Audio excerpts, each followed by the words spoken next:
Yo, yo, yo, yo, what's good, y'all? You already know the deal. Another yang-banging episode of the world famous, the award-winning Behind the Baller podcast, brought to you in 8K high definition sound. You already know this is a Dust Brothers production. It's my man Miles Davis, my man Jordan Winter. This is a fully independent show. I don't know how much longer we're going to have this show as an independent show, but yo, I am your host, Ben Baller, not Ben Humble. Of course, you already know Forrest Gump of hip-hop, the Korean John Cusack, the Korean Liam Neeson, Ode Sue, Mr. Bad Back. Yo, guys, it is a beautiful, beautiful, beautiful day in Tulum. I'm here for our 10-year anniversary. Tomorrow marks 10 years that I've been married to Nicolette. Crazy milestone. We've been together for just over 12 years, and it has just been, for the most part, a very, very amazing, blissful time. The last decade has been fucking incredible. It is, without a doubt, not even any question, the best part of my life.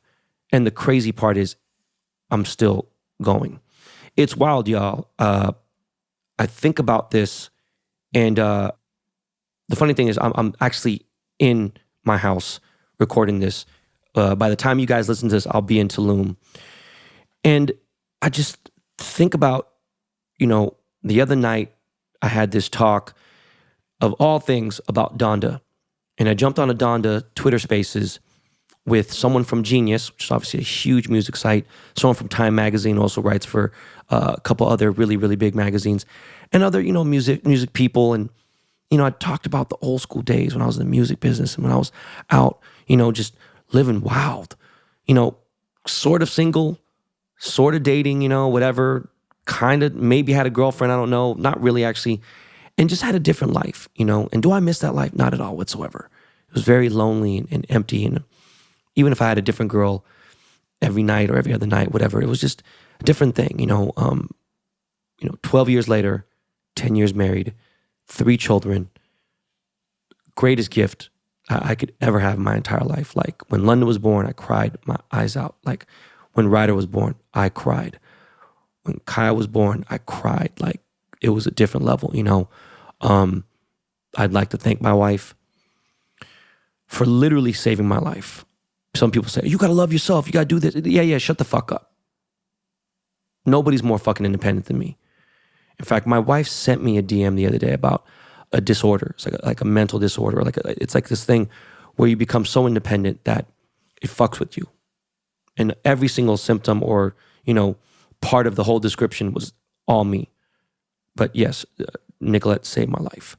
Because I couldn't know, God knows what fucking I'd be doing, just doing stupid shit and whatever. There's stability. There was just so much, even though I must drive her absolutely fucking nuts. And I know I have driven her crazy. I just want to say thank you, Nicolette, so much for putting up with all the bullshit. And we have 10, 20, 30 more years left of marriage. It's crazy. Nicolette's parents have been married for 40 years, which is fucking nuts, right? So it's just pretty crazy. Got a very, very, very special episode today. We're going to get right into it. Fuck the dumb shit. I have my man Josh D, who has done everything, was a fucking, a nightclub. He did hosting. He booked talent. He bought shows. He was doing production. He's worked in everything you could do in Vegas nightlife. All right. He knows so much about different shit. He's in the music business. He was representing DJs, and owned a nightclub in San Francisco and just has all the stuff. But now he has a big mental health nonprofit organization called When the Music Stops. And I'm really hyped to talk about this because I think it's something that's fitting. And we're going to get right into it. This is an amazing thing. And I really think not having social media, not having Instagram for over a month, it really put my head in a different place. So, I'm just glad I'm going to get to enjoy this. I feel different. I'm not going to lie to you today. I woke up feeling crazy good. Yesterday I felt good. It's just a weird thing. And, most people should think you should feel good.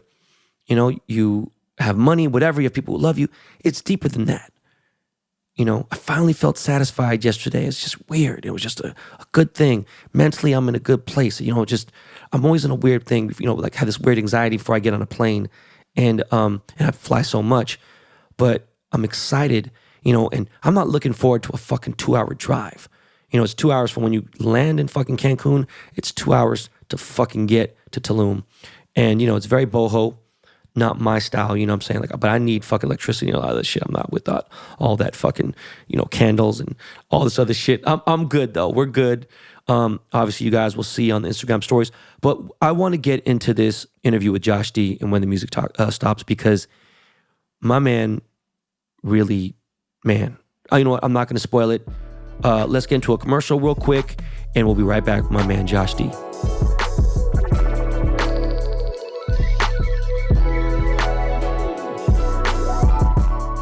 How are you going to find your new favorite piece of outdoor gear? If you sign up for a Battle Box, it finds you. Battle Box is your go-to monthly subscription for hand-picked outdoor survival and everyday carry gear. Getting the best gear for yourself not only takes time, but can be incredibly expensive. That's why Battle Box brings you name brand, high-quality products every month at half the price of what they'd cost on their own. Just pick the box that works for you and get tested and vetted products you can trust that are selected by an expert team of outdoor professionals. From an Aquapod emergency water kit to an Atomic Bear survival bivvy, delivered right to your doorstep each month. BattleBox has shipped over 1 million boxes since 2015 and been featured everywhere from the New York Times to Survivor's Edge. The K-Town Explorer, aka My RV, is packed with boxes and top brands like Tops, Kershaw, Spyderco, CRKT, Gerber, Bastion, and many more.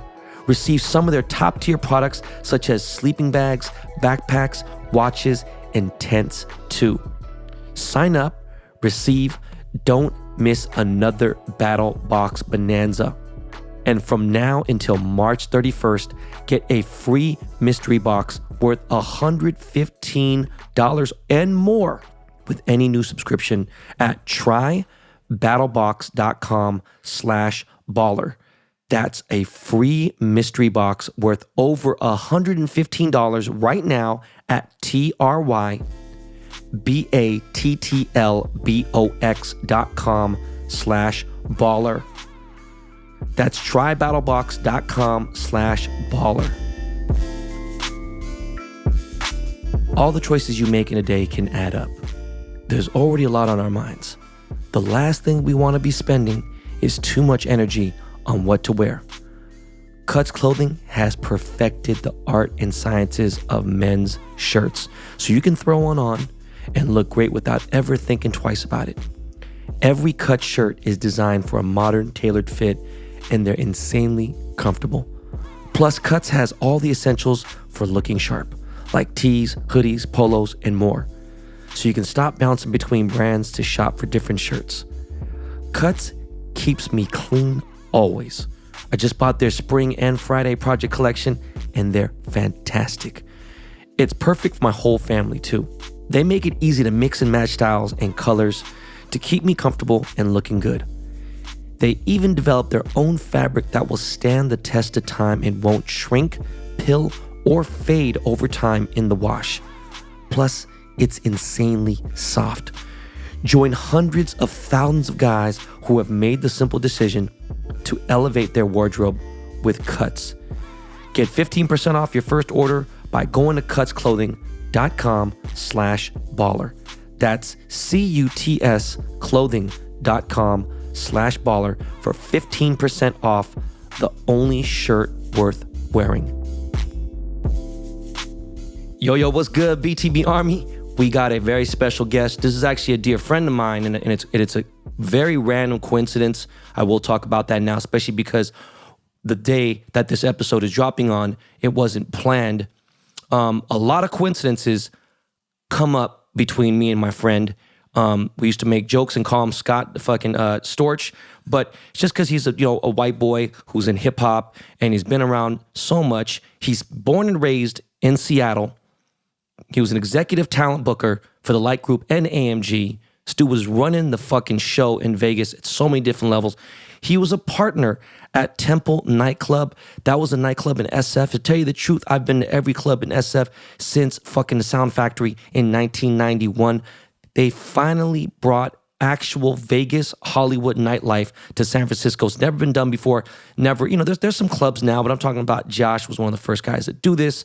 He was a tour manager for Tiesto, who is technically the biggest DJ in the world still forever.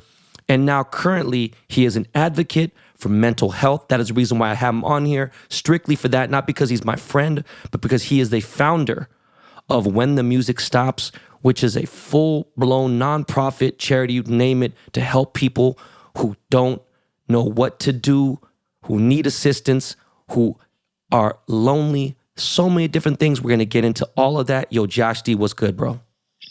My brother, thank you so much for having me on. I'm really excited. Yeah, man, it's always a different thing when I have someone who I actually know, because there's so many people who, and I say this like, there's no ego involved. I say this because there's so many people who want to be on the show. And it's not that, there's like famous photographers. It's like, yo, that isn't, even if you do make money, there's just, I don't know, it just doesn't go with the flow of what I'm trying to do. I have people who book me all, hit me up all the time, like Eli Apple. As much as I want to have him on the show, and right now probably be big because we break the internet because, dude had, I can't even think of a Kardashian scandal that had 200,000 tweets in a matter of a few hours.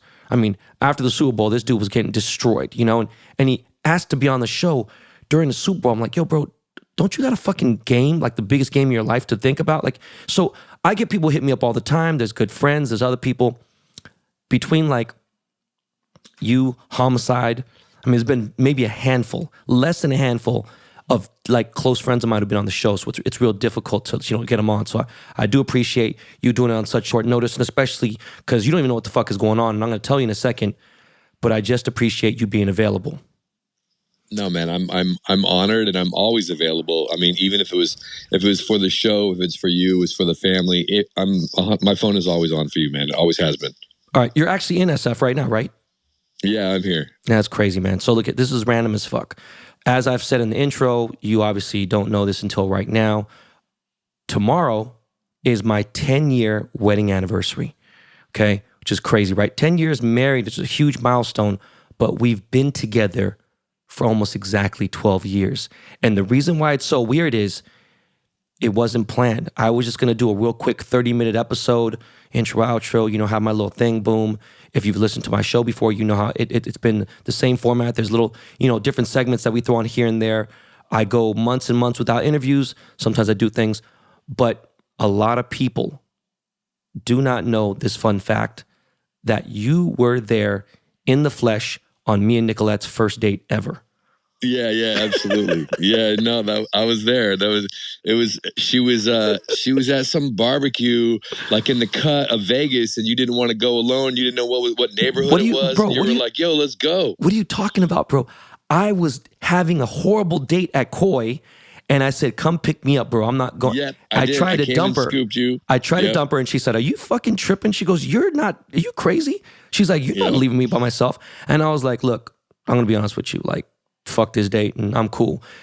It was just, I think the ego was too strong, and she was just not having it. And she was like, fuck this. No, you're taking me to my friend's birthday, which happened to be, a dude that from promoting clubs and shit. It was just random. It's just, and another random ass thing is, there's these moments that people call Oprah moments, like, oh shit, like a big moment in your life. You think about that, right? And I wouldn't say top 5 or top 3, but I would say maybe top 10. There's some moments in that 2-day weekend when I came up to really officially stay with Floyd Mayweather and hang out with dude. And you're like, bro, I just want to be a fly on the wall. And I'm like, wait a second. Because, it was nonchalant. You're at your office. And I'm like, nah, dog, I can't, bro. I just need a couple hours to kill. I had $1 million of jewelry on me. No, it was like $2.5 million. I remember specifically. You had a bag of like $2.5 million, and you were sitting at my cubicle at the AMG offices, and everyone was like, "Yo, what are you doing with Ben Baller with a bag of jewelry?" Like everyone was tripping. Do you remember the movie Just to Have to Move? So fucking, first of all, They made us go to South Point Casino first to like pass like the screening thing, meet up with Floyd's cousin, and then we had the convoy there. And then they're like, yo, who the fuck is the white boy? They made me leave my car. They wouldn't let me drive my car. Holy shit. I'm sorry. We had to go. I had to jump in with the security team. You jumped in with the cousin. They made me leave my car at the South Point, and like I forgot about that. They took back roads to get to the house. Like, yeah, it was crazy. It was. We pulled up to Floyd's $25 million estate, and we had a fucking blast. And by the way, I feel bad because after I dropped off Josh, that shit went to, it was literally one of the top 10 moments of my life. Some of the moments that happened that night, which we can't discuss here. But like I said, total coincidence that you happen to be at me and my wife's first fucking date, let alone, you know what I'm saying? Who would have fucking ever thought, you know, all the shit that's happened in our lives and everything else. So, okay, bro. You've had... Well, wait, really quick. Let me say one thing. There's so many moments that just unplanned. You and I ran into each other over the last 19 years.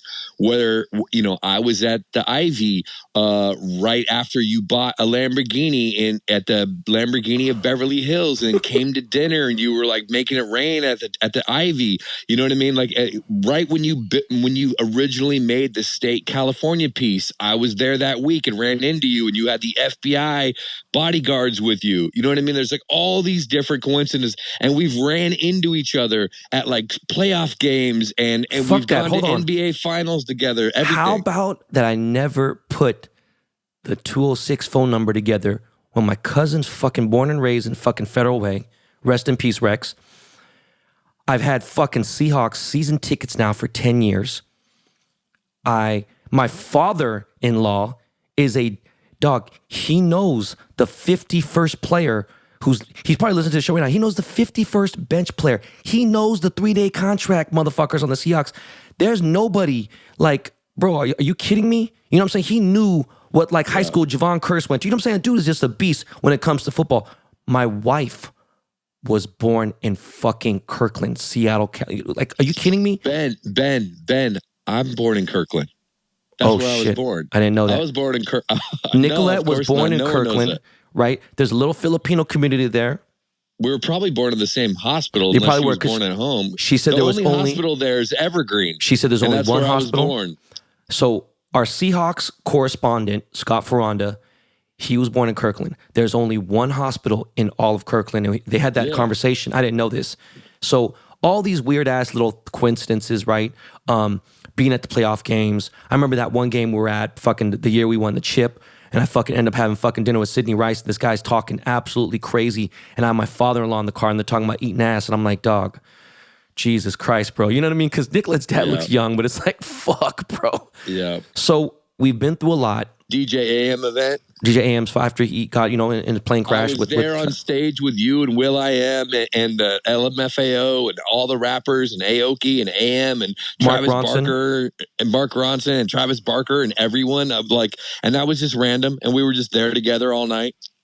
But even crazier, if you think about like, oh, fuck, man, that just kind of fucked me up right now when I thought about that right there. My sister was possibly one of the most famous actors in the entire world, stylist for 20 fucking years. Never, ever have I ever bothered this man. I've been to his house one time in my life, okay? Think about this. Not only that, he rented out an entire fucking racetrack so we can ride motorcycles. Never bothered this dude. You know, even to this day, like, if I were to see him, he would treat me with a lot of love, even though, you know, it's a weird situation because there was legal shit that was going on with Scientology, all kinds of stuff. But the fact that you were Tom Cruise's son's best friend for many years, that was the most random shit in the entire world because I didn't introduce you to him. I didn't whatever. It was just two total separate things. That was fucking weird. Him and I met when he was 17, and I became his business manager, and then we just became. He's my little brother. Like I talked to him this week. Like we've traveled the entire world together, and he's like one of the most brilliant, intelligent, incredible, and amazing humans.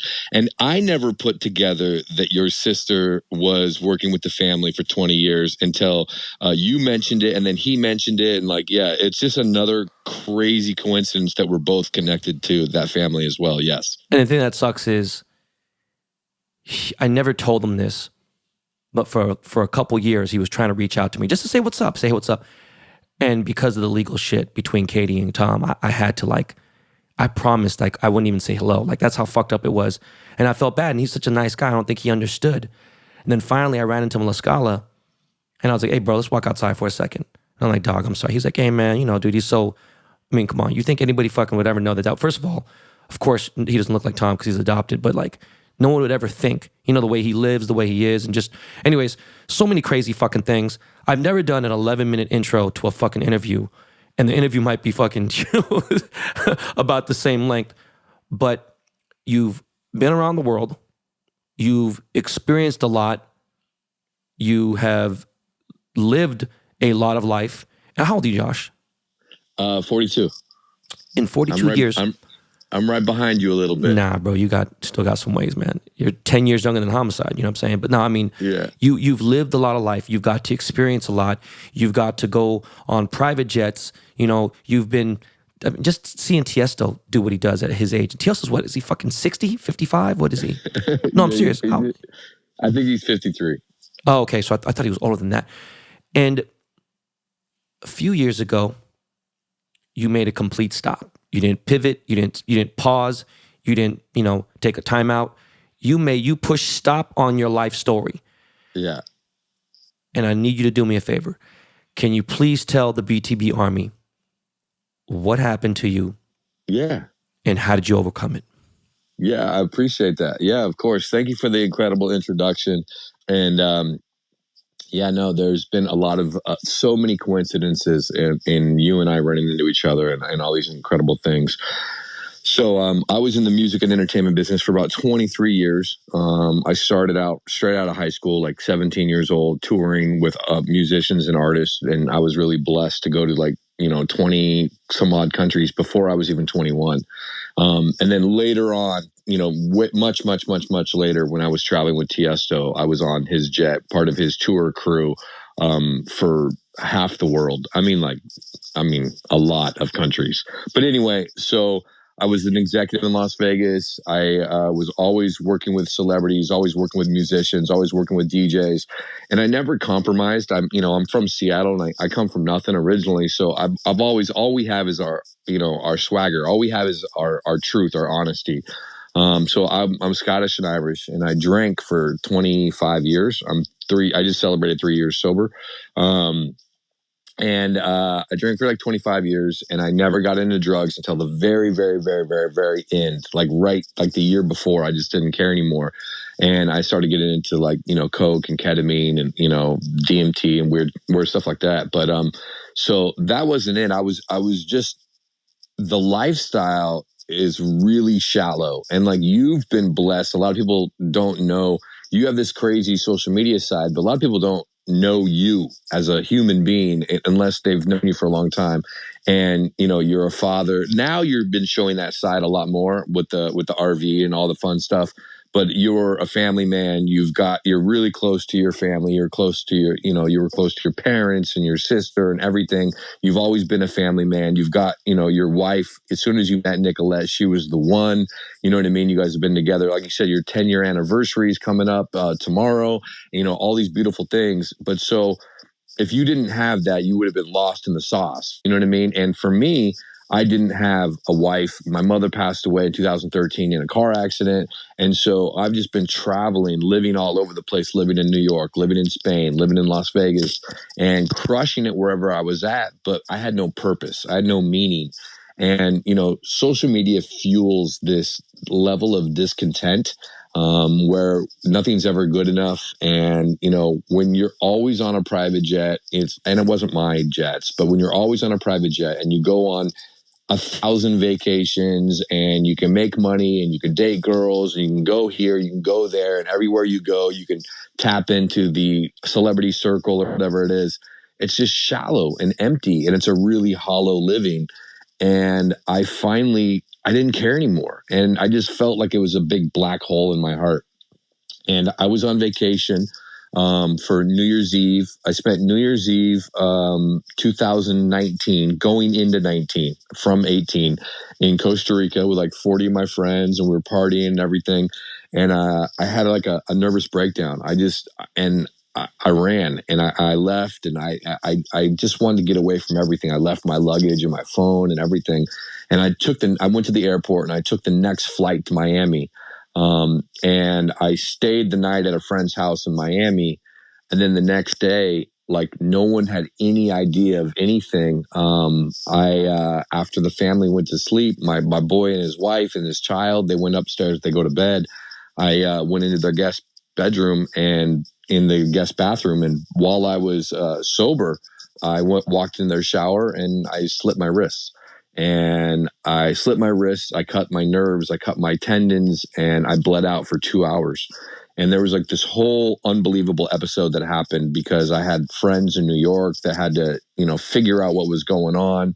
And they ended up tracking my cell location and giving it to the Miami PD. 8 cop cars came, and the cops were absolutely speechless. I was there. They were ghost white, and they couldn't figure out why or how I was alive. Medically, I did everything you're supposed to do to die. And so next, I got in California, we call it a 5150. In Florida, it's called the Baker Act. Essentially, it's when you lose all your constitutional rights and you're now a ward of the state, and you can't do anything without someone telling you. It's a pretty scary thing.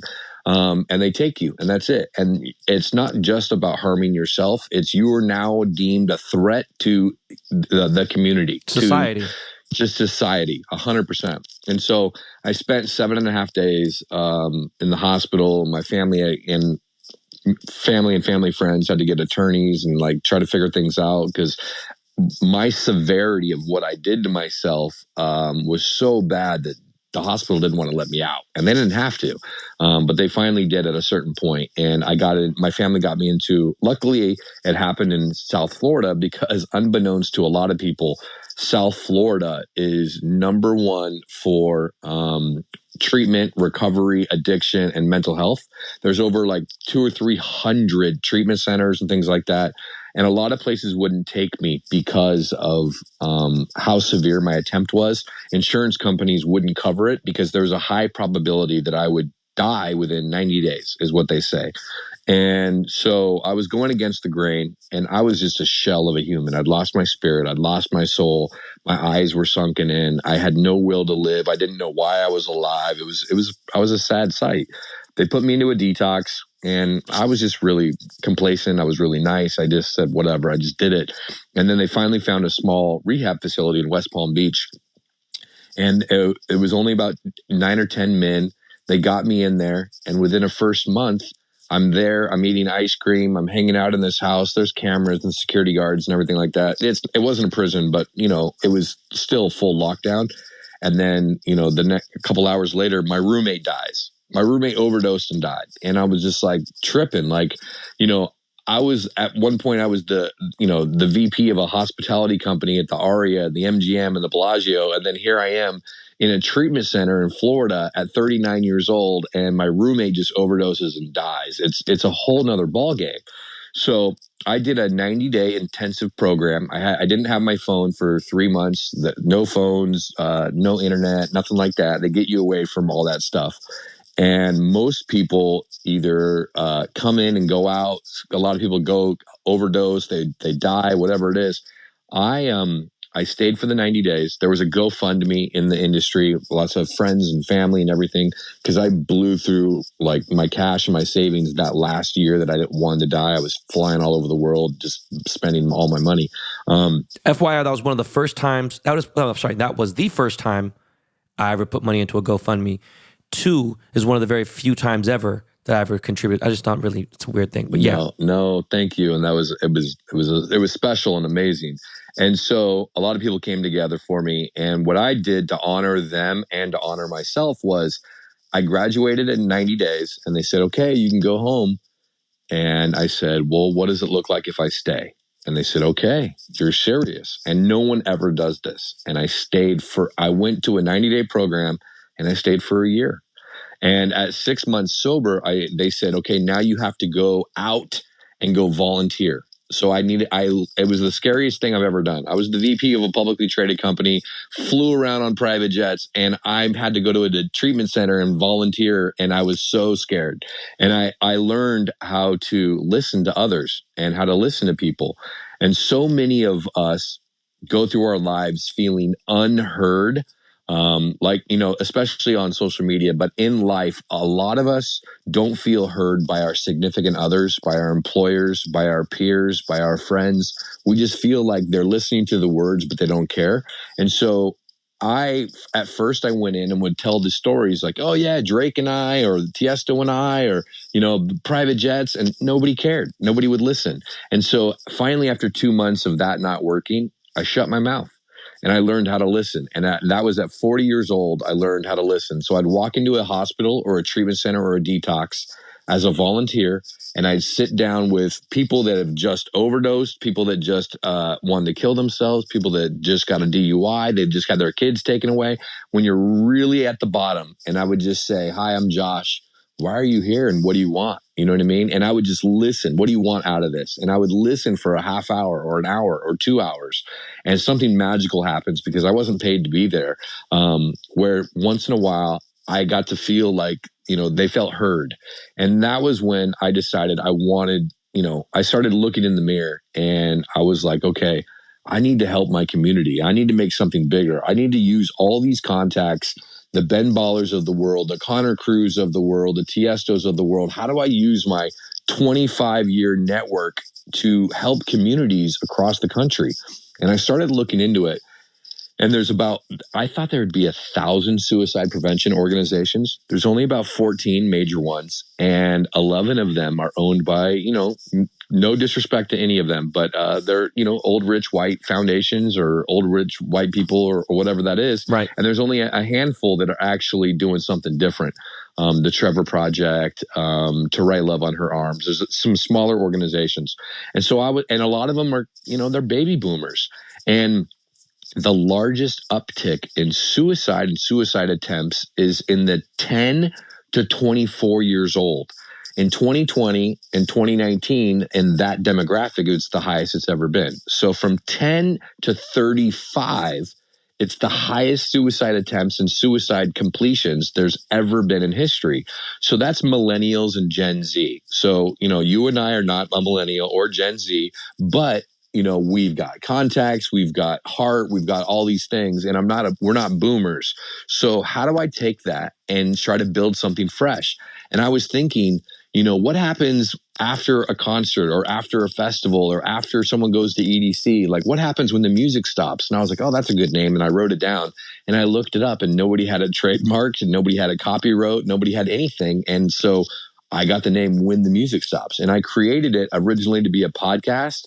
And I realized it needed to be a nonprofit organization. And the coolest thing is that I'm still learning. We just celebrated our 2-year anniversary.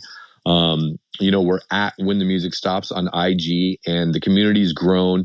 And people like you and Connor have been some of my biggest supporters. You know what I mean? I don't want to get super into it, but Connor Cruz has donated and volunteered. I mean, he's done so much for us.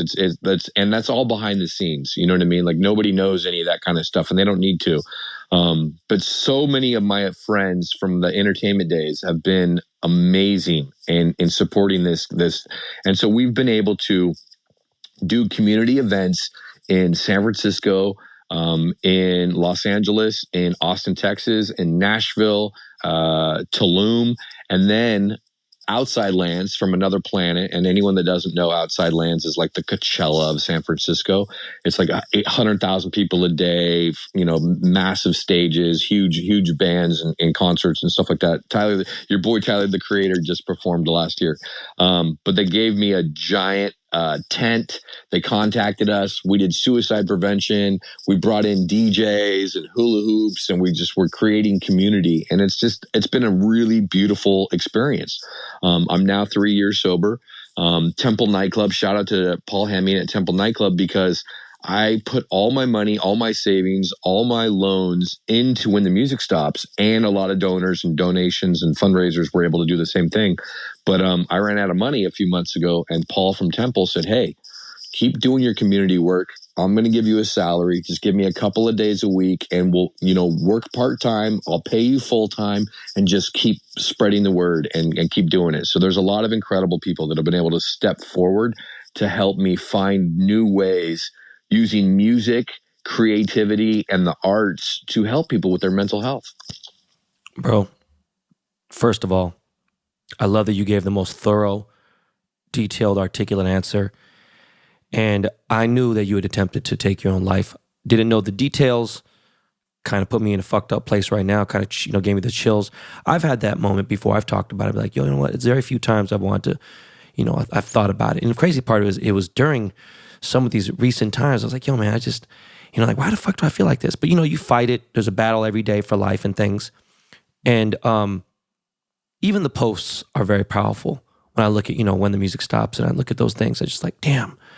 So, one, I commend you because you figured it out, Sometimes it could take 10 minutes, sometimes it could take, or a lot can happen even in 10 minutes. A life can be taken in seconds. There was a purpose, there's a reason. I've lost two of my best friends of my entire lifetime, one being Jonas, other one being Q. One, obviously through medical shit, and another one through, drugs. And it's, we live that fast life and I've seen it. The only thing is, you've never stroked me as a person like that. And the funny thing was, Connor was the person that was reaching out to me and telling me about the whole situation. Like, maybe a day after, or when people kind of first figured out, he hit me up. He's like, hey bro, he's in Miami. You gotta this is what's going on. He didn't get into specifics, but he told me, obviously the energy was there. I was very grateful to come to your When the Music Stops seminar, speak, the conference and things and everything. And I would love to obviously talk more about it on the show and maybe, even have some sort of, I don't know if it's annual or, bi-yearly talk about it. Because, I do discuss mental health a lot on here. And I didn't want to get too deep into it. I just wanted you to share your story because you're somebody who a lot of insider people know. Now, a lot of, my listeners, people who they might idolize, might have done business with you. You're not necessarily like that type of person. So it's like, from the For background, sure. You've helped a lot of people out, right? I'm not going to say names, but, there are people who, didn't make very much money in Vegas, but they're living on comp lives, boom. And, you helped them out, gave them lodging, gave them a job. Even I thought about that night, and I didn't realize until right now, that night of me and Nicolette's first date, when I had enough of that fucking barbecue birthday party in Henderson, I'm like, yo, dude, we're getting the fuck out of here. We're going to fucking... We went to Excess. Hayes. No, I'm sorry. We went to Excess. We went to Hayes and Excess. We went to both. And you're like, yo, look at dog. I've only heard of him. We were never friends. We became really pretty good friends after that because of you. I never knew Jesse Waits. Never knew Cy. You introduced me to them, hung out, and that was the night of the Hudson Jeans party. And I took the music off, remember? And then after that, there was a fucking sign at the Excess door. They had a goddamn corporate meeting at Excess about how Ben Baller will never be allowed in Excess ever again. And it was fucked up. And there was a sign. That was crazy. I can't believe that someone had to get out of the room and be like, hey, just so you know, your name was mentioned in a board meeting at the Wynn at Excess. And I'll get into that story later, but it was just funny because that night was so nuts and I had a great night. No, that night was crazy. Started out terrible. I'm with Josh, all this stuff. We're drinking champagne, boom. And then I leave in a taxi and Nicolette's kind of like, yo, why the fuck are we? And I'm like, babe, I'm not trying to sit, because it was such a movie outside. There was a fight going on, my boy from Crooks and Castles. It was just such a crazy night. I was like, let's just jump into this fucking taxi. First thing I could fucking get into, boom. I stole a taxi from someone because I don't want to wait in that line. Drop off Nicolette at Mandalay Bay. And I'm like, this could be a fucking great night. And one of my favorite songs coming up, a Smokey Robinson song, She Really Got a Hold on Me, came on in the taxi. And she's like, turn it up. And it was just, I'll never forget that night, But going back, when I think about what's good in my life, and I think about the people that I actually care about, I have so few people on my private page as it is. You're one of them. So it's like, think about what you've done. I have so much going on in my life that when I do stop to smell the roses, think about damn, I'm blessed, man. I'm really glad that Josh is here. He has something that is one of the most meaningful things that anyone could possibly do, right? There's people who do things, but it's like you went full fucking, like you went Rambo and said, fuck this, I'm about to go. So can you tell me, what are your goals for when the music stops? Amazing question. Thank you so much. And yeah, no.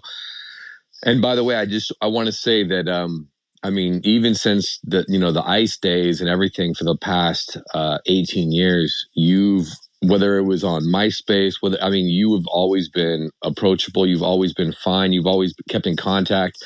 And if you changed your phone number, you'd slide me the new number. You know what I mean? Like, and what's crazy is I might not call you every single day, but we know that we could pick up the phone. You'll be like, hey, let's go to dinner. Let's go to a game. Let's do this. And you've always been there. And whenever I've asked you for a favor, which is almost never, you've done it, and without question. So I want to thank you for no matter how big. And what's funny is you were always Ben Baller. A lot of people don't realize that you were Ben Baller in the '90s. You were DJ Ben Baller, and you've gone through all these phases. You know what I mean? Because there was magazines and Friendster and MySpace. Like, you were already huge back then, but now it's like a whole nother level, and you still keep in touch with people like me and like friends and family and stuff like that. And so that's amazing, because you're in the stratosphere right now. It's pretty wild. But so moving forward, goals. First of all, my first goal is the biggest one is I look back at the DARE program. This is going to sound wild, and a lot of LA heads will really remember this, because if you went to school in the last 30 years, you had to do the DARE program. It was federally mandated. And the DARE program, they did a lot of things wrong, but it started in South Central in LA in 1983, and it was the police chief at the time and the gang task force, and they were trying to it was the weirdest thing. I don't know why they started with elementary school kids, but they wanted elementary school kids not to join gangs. And so it went from that into this don't do drugs campaign. And so for me, I look at everything they did right, because the DARE name and logo and the iconic red and black t-shirt is synonymous. Like, everyone knows it. Like, whether you're young, you're old, everyone knows DARE. But everyone gets a chuckle out of it, because they would come in with a glass case of every kind of drug and be like, don't do this, don't do this, don't do this. And it sounded like a lot of kids were like, well, that sounds fun, I'm going to try it. So the program didn't necessarily work, but I loved how iconic it was and how it grew. And so my dream has always been, what if you did it right? And it's not an anti-drug campaign, but what if we created a brand that was iconic for millennials and Gen Z and the next generation that's bigger than me? And that's honestly why I did the red and black. A lot of people don't know that, but that's why I did no one's actually ever asked, but I did the red and black as an homage to DARE. But my program, what I want to do is I want to help middle school, high school, college kids, and those in their 30s and 40s as well. But I want to help the youth. I want to find a way to fuse mental health and music. I want to get to the point where we got, X amount of millions of dollars in the bank. And I'm like, yo, Ben, I want you, me, Kid Cudi, and Tyler, the Creator, to go to the Los Angeles County School District. We're going to do a concert for every middle schooler in LA. I've got the Coliseum on deck. It's going to be 20,000 kids. And we're going to talk about mental health for an hour and do a free show. You know what I mean? And that's my goal. But then what I really want to do is help work with educators to write a mental health education program that is just accessible and is ran by a brand like us that kids respect and love. You know what I mean? We're going to festivals, we're going to clubs, we're going to parties. That's all cool too, but you also got to take care of yourself. So it doesn't take much. Just a little bit of education. You don't need to do your dissertation on mental health. Just a little bit of love and a little bit of nature and a little bit of nurture goes a long way. And so I really want to be able to find something and get to a point where, I can hire a better team and grow this operation where we become one of the top national suicide prevention organizations, but we're known as a music brand. So we're going to festivals, we're working with artists, we're working with musicians, and we're working with kids. And in that process, something magical happens where suicide prevention and mental health becomes cool. And that sounds like a very boomer way of saying it, but it just becomes like something that is like every day. When you came and did our summit in the city last year, you were sitting next to Nikki Blades and you were sitting next to this unbelievable spoken word poet. You guys were cracking jokes on stage, and people wrote to us and said that that was one of the most powerful and iconic hours of the whole day, because they got to hear from these social media celebrities about their real lives. Now you're snapping jokes, but you also were serious and honest and vulnerable. And that's what it's all about. That's when people can relate, when they say, wait a minute, Ben Baller, he's like, people are rapping about you and ASAP Ferg and Ben Baller did the chain and all this kind of crazy stuff, 1 trillion followers, and you're doing deals with Tops and like all these incredible deals, gold plated barbecue grills, but at the end of the day, you also are a father and you have anxiety and you've battled depression and you're a human being. And just having you sit on stage, make a couple of jokes and talk about the real truth of it is what resonates with people. And then they reach out to us and they say, thank you to When the Music Stops for providing a platform for Ben to come out and be honest. And I know that you have the podcast, which you're honest on every single day, brutally honest. But to be able to have a stage where people can come and listen to that is really important to us. So I'm going to announce it right now. We haven't done anything, and I want to have you there. I haven't even asked you yet, but our third annual. I kind of almost lost you right there. I don't know if the internet is going to go out real quick, but the gist of it, the most of it came out June 25th, When the Music Stops. Enormous. We're doing it in San Francisco. Where are you doing it at? San Francisco at the SF Jazz. Okay. Where can people find this organization? Break it all down right now. Absolutely. So our biggest community is on Instagram at When the Music Stops, but we also are When the Music Stops _ on Facebook and whenthemusicstops.org. And everyone is invited and welcome to message me, DM me, or email me at josh@whenthemusicstops.org. And I've had a lot of people that have reached out that are suicidal, and sometimes I need to pass it off to the hotlines and things like that. But there's been so many times where I'm able to just listen to what you're going through, and we kind of get through it together. So I am available and accessible to people, anyone that's hurting. And right now I've been able to help hundreds and hundreds of people personally, and my phone is on, my DMs are open, and my email is there. So I'd love to be able to help anyone that's hurting or that is struggling with understanding about somebody that they lost recently. Brother, cannot tell you how much I appreciate you coming on here and talking about something so important. Before we go, I have no choice but to give you one more fucking weird coincidence. I don't fact check, didn't know anything. I just know what I know. I was in the very first ever in history, the first DARE class ever. Officer Gay, that was his name, the founder of DARE. I'll never forget the last name, because how fucking can you forget that last name, Gay? Dude came to our school, where I grew up in Greytown and shit, and I was like, what the fuck is this? And I thought it might have been 84 or something, but it was 83. Like you said, it was either 83 or 84. I want to say it was 84, just because of where I was in my life. And I remember because I went to a Prince concert that year. Anyways, bottom line is fucking crazy, because I was in the first ever DARE class. And I remember later on, as evolved in different areas and shit, I'm like, yo, dude, I met the founder, and people are like, yo, I mean, he really did a big thing. I know just what you're saying is true. It became like a Tyler Durden type thing where no one even knew what the fuck was going on. Boom. And there's just, a general fucking, idea of what they were doing, and it wasn't executed properly, but at least the sentiment was there. The sentiment was there, and it grew to being. It's in like 60 countries. Come on, it's dog. like one of the biggest brands in the world. I still have a DARE T-shirt somewhere. And the other day I went to Starbucks, and there was a DARE little person out there. You want to buy a shirt? I was like, yeah, sure. Let me get that shirt. But Josh, listen, man, love you, bro. Thank Yeah, you I love so you, man. much. Everyone, make sure you go check out When the Music Stops. You could just Google When the Music Stops. You're going to figure it out.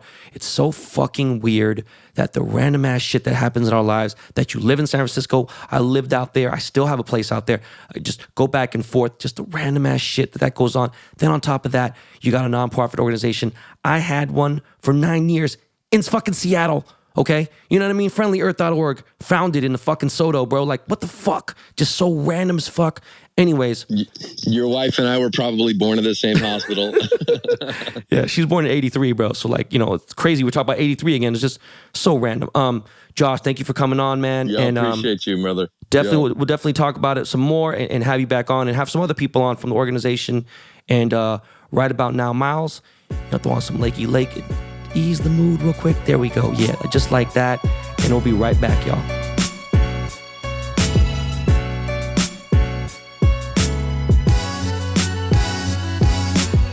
Hey, y'all. Tax day is right around the corner on April 15th. It is so important to file taxes on time and to have the best accountants having your back. If you want to have the best in your corner, then call Levy, pronounced Levy, and Associates. Established over 30 years ago, they are family-owned and third generation. You'll get hands-on experience with people who care and want to help. I would like to announce a special offer for the BTB Army. Call 1-800-TAX-LEVY, 800-829-5389, and mention Behind the Baller for a family discount. They offer any services that are related to taxes, such as if you have not filed, you owe money, you want to start a business, and more. They have CPAs, attorneys, former IRS officers, and accountants on staff. Just so you know, using an automated program online to do a tax return can lead to a possibility of losing out on tax benefits. Always, always go to a professional. Call 1-800-TAX-LEVY. That's 1-800-829-5389 and mention Behind the Baller or go to levytaxhelp.com today. That's Levy taxhelp.com and go there today because you do not want to sleep on taxes. Tax day is coming, BTB Army. Man, that was fucking heavy. I knew my boy Josh had tried to kill himself. I just didn't know he slit his wrist. I thought he did drugs or some shit. That's just the craziest shit in the entire world. And, you know, I'm glad I've got to see him a couple times since then. I've got to see him through the pandemic and stuff and everything. But ladies and gentlemen, if you don't know that, there's a war going on right now. Every time I hear some things like that word war, like there's a war, I think of Mobb Deep, right? And this is more serious. So Russia has now attacked Ukraine last night. It is serious shit. And, you know, there's all kinds of talk. There's this, that, and everything. And I don't really have a big opinion about it. I have an unpopular opinion. And I'm going to kind of describe it right now. And people may, you know, not like it. I assume that. But I'm going to articulate as best as I can what I'm trying to say. Whether there's shit going on in Haiti, if there's something going on in Russia and Ukraine, if there's something going on in the Middle East, wherever it may be, we got so many fucking problems that are going on inside our country. You know, trying to fix problems and help others outside of our country, it don't make sense because we have so much responsibility and shit that needs to be cleaned up here. Sending out troops and everything, whatever. How about we protect? That's cool to have allies, but there's so much that's fucking fucked up in the United States of America. So I just feel like, and I say this all the time, take care of your responsibilities. If everyone just took care of their own responsibilities, it'd be a different place. And right now, we got issues here. We got homeless. We have fucking all kinds of shit. There's hate, all types of things. And we're going to spend billions and send some people to go fight for some people that, you know, I mean, maybe they would do it for us. But what I'm getting at is I would love to see our country stronger, united, less hate, fucking solve homelessness. I'm being dead ass serious. we have too many problems here to fix, to be worrying about anything else. Now, anyone offended by that? Look, it's real simple. Go fuck yourself. If my aunt, uncle, grandmother was in Korea and there was an issue with Korea and there was a war going on, boom, look, we got shit here to deal with. If I could figure out a way, I'm going to try to bring them over here, boom, and bring my family. I know it's easier said than done for some people, and some people don't have that. But what I'm getting at is we are here. A lot of people like to shit on the United States. You're fucking here because there's opportunity here. And all I'm saying is we need to fix a lot of shit here before we start helping anybody else. But, all this stupid ass talk with Trump saying, oh, I know what happened during my administration. Man, shut the fuck up, Dick Stain. The fuck is you talking about? Like you had any fucking control, man. Like you're fucking Vladimir Putin's fucking bitch, bro. Like stop the bullshit. And not that I fucking give a fuck. Like Joe Biden, he's not like he's doing a great job. It's just crazy that there's so much other shit that we could worry about in our country. Sometimes you gotta be selfish and take care of yourself. Okay, so I know it's an unpopular opinion. I'm just saying that there's a lot of things here. There's people who don't have education, job, whatever the fuck it may be. There's disease, there's all kinds of shit. Spend that money and strengthen the United States. We can go out and do some shit when it gets to become a threat for us. And I know we should help people out, but you know what? We got to help ourselves out first, all right? How the fuck are we going to help somebody else out when we're drowning too? So we all drown? Nah, that ain't how it works, okay? Anyways, that's that part. I also wanted to say something. You know what? Just because you're really good at something does not mean you're ready to be a leader. All right. I heard my man Swagoo say that on the Swag and Perk podcast, and I was thinking about it. I was like, yo, that is the fucking truth. Now, the crazy thing is, I can't really teach and tell people how to, mimic, copy the moves I've made. I just know how to get to the bag. I know how to market. I know how to do certain things. I could talk about things. Some people can pick it up. Some people can't. If you heard the Business of Hype, the Hype Beast podcast with Jeff Staple, he dissected it and broke it down. Did a good job. I don't know if everyone else could understand, but if you're around me and you see what I'm doing and you follow what I do, then I think that there's definitely, you can get to the bag that way. But I'm just saying, just because I'm good at certain things, don't mean that I'm good at teaching people at it. So that's why I have the podcast. I just try to spit what I know. I know it comes out in so many different ways. And I'm all over the place. I'm left, right, southwest, east, west, northwest. I'm fucking up, down, left, right. I come in all different directions and I jump all the time. But I just wanted to say to you guys, man, I really, really, really, really, really do care. And it irks the fuck out of me when people misjudge, misunderstand what my purpose is, on earth. I do care about you guys.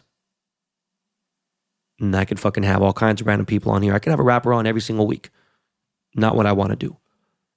Right? And so I'm glad that Josh came on here. It went a little longer than I wanted it to. I know it gives my producers a little more difficult time because, we're on a short time because obviously, I'm leaving town to celebrate my anniversary. But, I do care. Never shouldn't say never. In the last 15 years or so, I've never ever wanted to hurt anyone's feelings intentionally, maybe by defense, and I've just changed a lot of my ways, right? I don't believe in bullying. If someone hits me with a bat and I come back and shoot them, you can't call me, a bully, because I didn't attack somebody first. I don't do that. Stick up for the people I love, and I just want you to understand that, I saw this thing that's going on with Safe Moon right now. There's some celebrities in trouble. I told you motherfuckers about Safe Moon, and there again right there, I just jumped to something totally different. But I really do want you guys to reach out to Josh. If you're going through it, no matter what the fuck is going on, your life sucks. Everything is going wrong.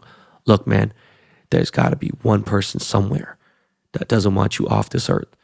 So, look, man, Some days are better than the others. I just know that stay around. Stick around and see what happens. People say all the time, oh, wait for it. Watch till the end. You never know, man. Things change. Score a basketball game, outcome, of your cancer, whatever it may be.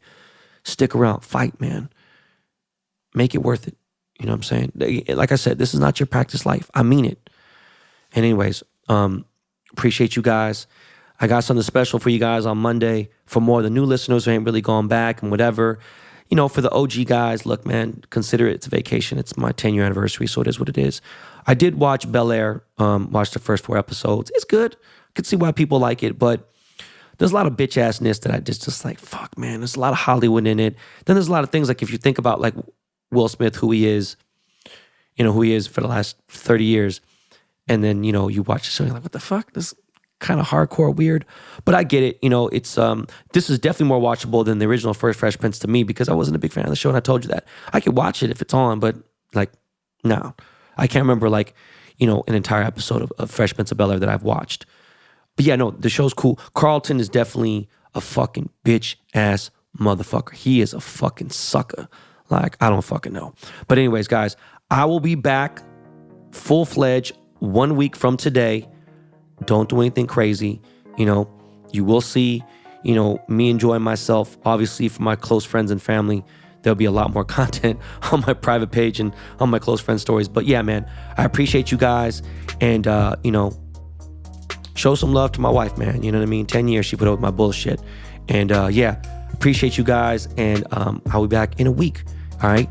So, yo, Lakey, what is the rush, bro? Like, you playing music in the background, and I'm like, come on, dog. Like, I'm trying to, I already cut this outro kind of short. Nah, it's all good, man. My man Lakey Lake is just excited to play that music. And yeah, we're out of here, y'all. So I'll see you next week. Have a great one, y'all.